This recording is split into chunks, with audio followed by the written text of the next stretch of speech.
طاب لكم من النساء مثنى وثلاث ورباع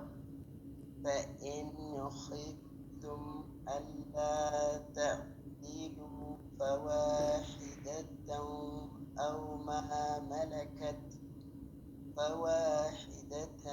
أو ما ملكت أيمانكم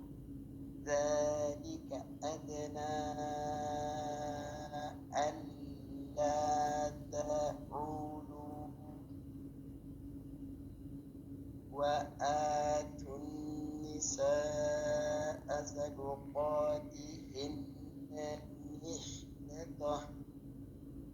فإن طبن لكم عن شيء منه نفسا فكلوه هنيئا مريئا ولا تؤتوا السفهاء أموالكم التي جعل الله لكم قياما وارزقوهم فيها واكسوهم وقولوا لهم قولا معروفا وابتلوا اليتامى حتى إذا بلغوا النكاح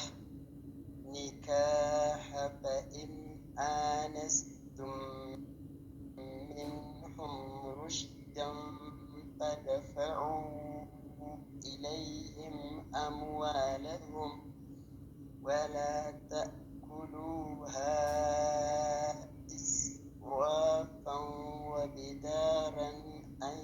يكبروا ومن كان غنيا فليستعفف ومن كان فقيرا فليأكل بالمعروف فإذا دفعتم إليهم أموالهم